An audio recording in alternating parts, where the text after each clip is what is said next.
This video covers Griffiths E&M section 4.4.1, susceptibility, permittivity, and the dielectric constant. So previously in this chapter, you have learned that an electric field can induce a polarization, and it was written that that was just proportional to some value alpha, which was described as the atomic polarizability. In the case of a material, we can go ahead and give more information about what this proportionality factor is that connects the polarization and the electric field. Okay, so in a linear material where the relationship between the polarization and the electric field is linear, it's a definition there, we can go ahead and write that polarization depends on epsilon naught and chi sub e. Okay. This bit right here is a proportionality factor. This is called the electric susceptibility. It depends on the material type, it depends on the temperature, it depends on the environment. This is the total electric field, and this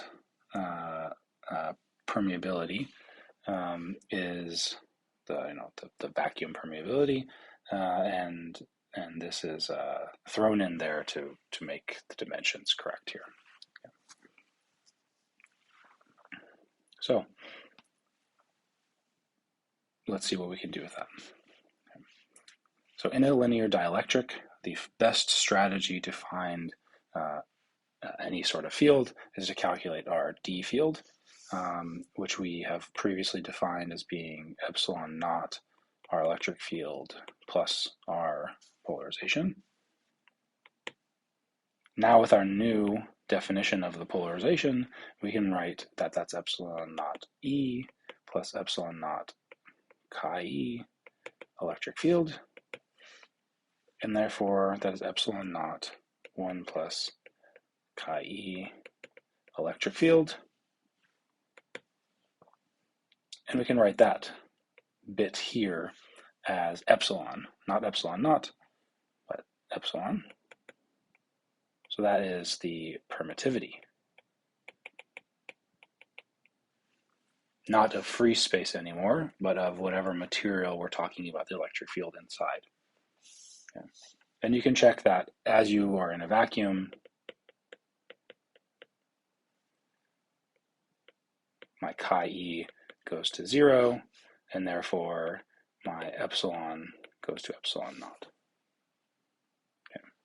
So that's why that's called the permittivity of free space, or I have no dielectric in there. All right. It's also common to write the ratio of the material's permittivity to the permittivity of free space. That is 1 plus chi E. That is epsilon r, often referred to as the relative permittivity,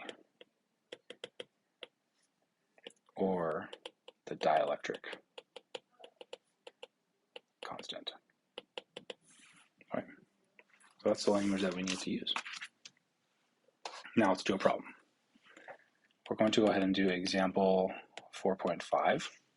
4.5 has a sphere with radius A that is conducting.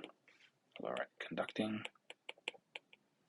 It has a total charge of capital Q, and then outside of that there is a shell, a thick shell with radius B, and inside of that there is some material with some permittivity epsilon. Okay. So the question asks, what is the potential at the center of the sphere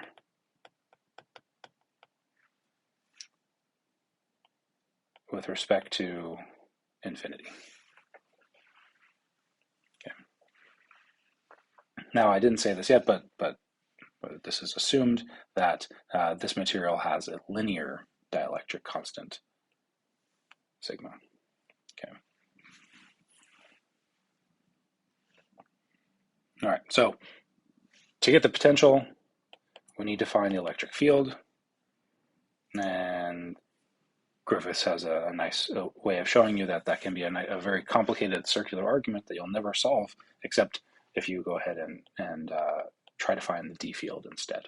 Okay, so let's find the D field, and we're going to use symmetry here because we have a nice spherically symmetric system, which tells us that we can go ahead and use the modified form of Gauss's law to find D. That's Q free and closed. Okay, that means I have to draw a Gaussian surface. Because my center sphere is conducting, anytime I draw something within that sphere, there are no charges, no free charges enclosed in it because charges live on the surface of conductors. So that would be a D of 0 inside of there. So as long as my Gaussian sphere is greater than A,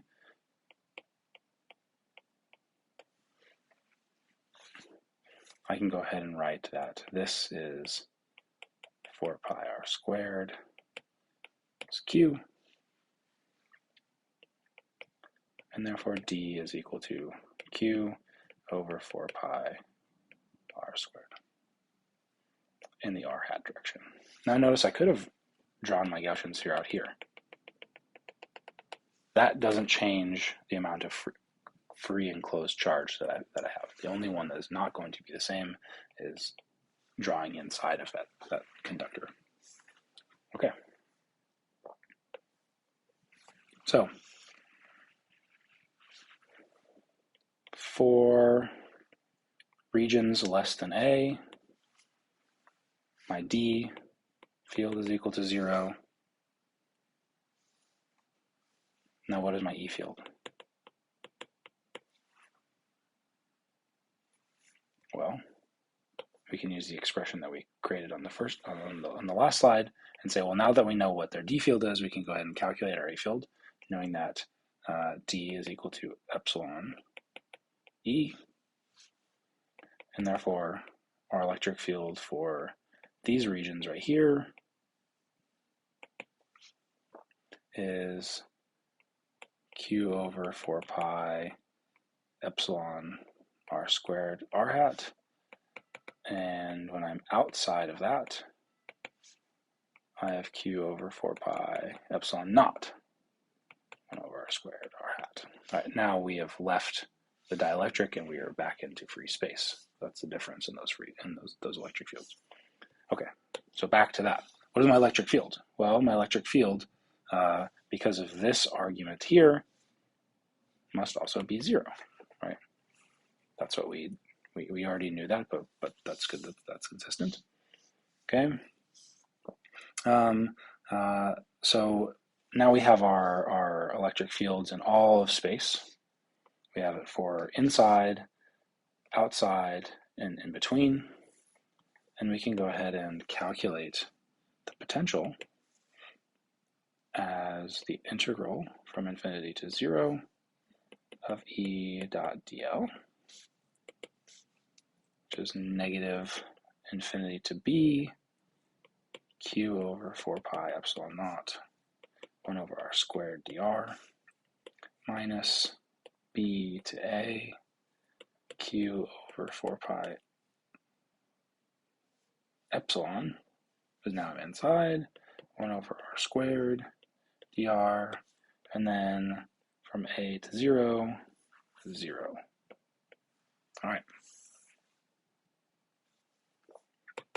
You solve that, you find out that the potential is Q over 4 pi 1 over B epsilon naught plus 1 over A epsilon minus 1 over B epsilon. And that's the potential at the center of a conducting sphere surrounded by a dielectric.